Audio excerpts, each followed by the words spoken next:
नमस्कार दोस्तों, एस्ट्रोलॉजर कपिल मिश्रा में आपका बहुत बहुत स्वागत है। आज मैं बताने वाला हूं आपको कुछ विशेष महत्वपूर्ण योग के बारे में।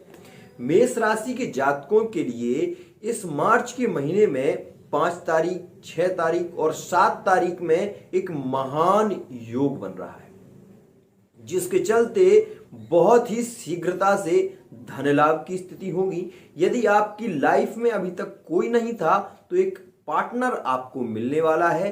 वो कौन सी राशि का होगा और कौन सी तारीख में होगा ये भी मैं आपको बताने वाला हूं। दूसरी बात, अधिक मात्रा में धन लाभ के योग 5 तारीख, 6 तारीख और 7 तारीख में क्यों रहने वाले हैं मेष राशि वाले जातकों के लिए, ये भी मैं बताने वाला हूं।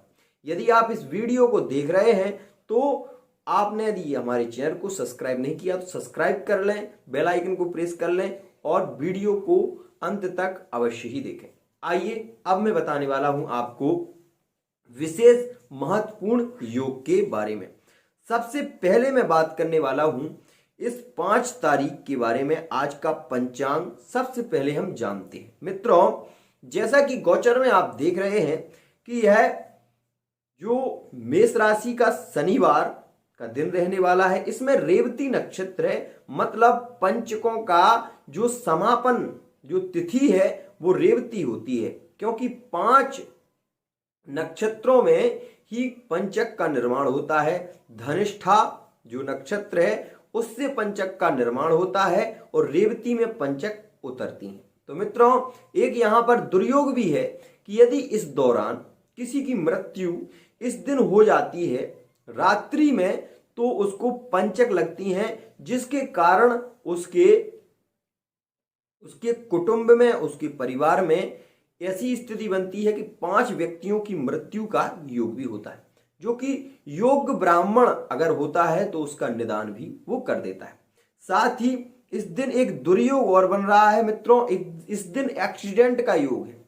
यदि आप बहुत तेज गाड़ी चलाते हैं तो बहुत ही संभल के इस शनिवार को आपको चलना चाहिए, नहीं तो आपको एक्सीडेंट, दुर्घटना में हो सकता है कि आपकी मृत्यु भी हो जाए। ये इतना जबरदस्त योग बन रहा है, क्योंकि एक नीच के ग्रह के नक्षत्र में और नीच का ग्रह का चंद्रमा होने से बहुत विषाक्त योग है और इसके कारण आपकी मृत्यु हो सकती है। इसलिए जो मेष राशि के जातक हैं इस दिन विशेष ये ध्यान रखें कि विशेष 4 बजे से लेकर शाम के 4 बजे से लेकर और दूसरे दिन तक, जब तक सूर्योदय ना निकले, कोई भी लंबी यात्रा के लिए ना जाएं। साथ ही साथ इस बात का भी ध्यान रहे कि इस रात्रि में अपने पार्टनर से मिलने की भी कोशिश ना करें। लिविंग इत्यादि में रहते हैं तो ये भी ध्यान रखें कि इस दौरान मिलने की कोशिश बिल्कुल ना करें। आपको बहुत ज्यादा खतरे का सामना करना पड़ सकता है। आपके भाई आप पर कलंक दे सकते हैं, आपके भाई आपको मार सकते हैं, आपका समाज में सम्मान खो सकते हैं। आप इस बात का विशेष ध्यान रखें। साथ ही इस रविवार के दिन आपके बहुत ही श्रेष्ठ योग बन रहे हैं। इस दिन आप एक बात का विशेष ध्यान रखें कि इस दिन महालक्ष्मी योग बनेगा, जो कि रविवार कृत्तिका अश्विनी नक्षत्र का प्रारंभ काल समय और अश्विनी नक्षत्र में रविवार का दिन ये आपके लिए बहुत खास रहेगा। इस दिन यदि आप सूर्य भगवान को गुड़हल का फूल चढ़ाते हैं तो आपके सरकारी जॉब के योग बहुत ही शीघ्रता से बनने वाले हैं। साथ ही साथ इस दिन यदि आप आदित्य हृदय स्तोत्र का पाठ करते हैं तो आपके भाग्य का बहुत ही शीघ्रता से उदय भी होता है। साथ ही साथ आपको लक्ष्मी की प्राप्ति के बहुत मात्रा में इस दिन योग बनेंगे। जैसा कि आप गोचर में देख रहे हैं, जैसे देख रहे हैं आप कि इस दिन जो दिन रहने वाला है वो आधार हम यदि लें उसका, तो इस दिन नक्षत्र पड़ने वाला है अश्विनी, जो कि मंगल का नक्षत्र है और मंगल के नक्षत्र का इस दिन चंद्रमा भी रहने वाला है मेष राशि का। तो मेष राशि के लिए ये बहुत ज्यादा लाभदायक सिद्ध हो रहा है। और साथ ही साथ इस दिन महालक्ष्मी धन वर्षा योग भी है। तो इस दौरान यदि आप कनकधारा स्त्रोत का पाठ कर लेते हैं या फिर ओम महालक्ष्मी नमः इस मंत्र का यदि आपने थोड़ा सा जाप कर लिया, वो भी समय में बता रहा हूं आपको, समय है उसका कि 10 बजे से आप 11 बजे तक एक बार इतना ध्यान रखें कि एक माला हो जाए या फिर आप 10-11 बार इस मंत्र को अवश्य ही बोले। साथ ही साथ यदि लक्ष्मी यदि आपके गृह में यदि आपके घर में टूटे फूटे बर्तन हैं तो उन्हें अवश्य ही बाहर निकाल दें, जिससे कि दरिद्र योग आपके ग्रह से खत्म हो जाए।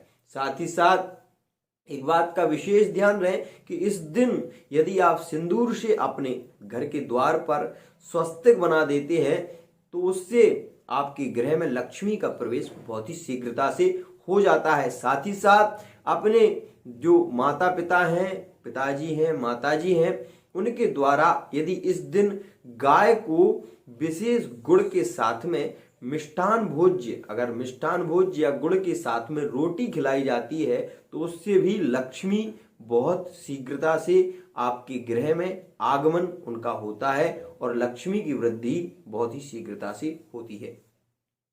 साथ ही आपको एक बात बता दूं, इस गोचर में आप देख रहे हैं कि राहु द्वितीय भाव में बैठा हुआ है जो कि वृष राशि में है। वृष राशि का राहु द्वादश को यदि देखा तो मेष राशि को देखता है, तो इससे कुछ हानि भी होती है। क्या हानि होगी?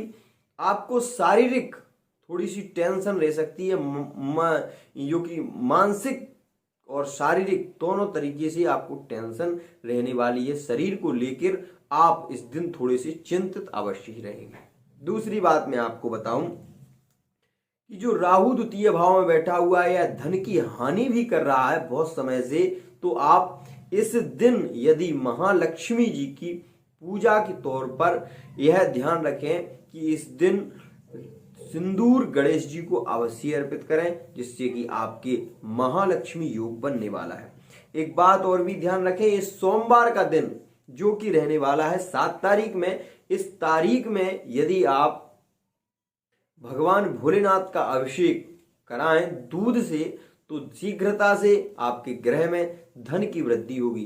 पुत्र की यदि आपके ग्रह में, आपके परिवार में, आपके घर में बहुत ज्यादा क्लेश रहता है जिसके कारण आप बहुत ज्यादा दुखी रह रहे हैं, तो थोड़ा सा प्रयत्न करिए और चमेली के तेल से थोड़ा सा भगवान शंकर की पिंडी को लगाकर सोमवार को थोड़ा मलेंगे तो ये समझ लीजिए आपकी बहुत शीघ्रता से गृह में संतान का जन्म होगा। साथ ही साथ आपके घर में, आपके परिवार में शांति भी मिलेगी, साथ ही साथ सुख और समृद्धि की वृद्धि होगी। आज के लिए इतना ही। इसी के साथ वाणी को विराम।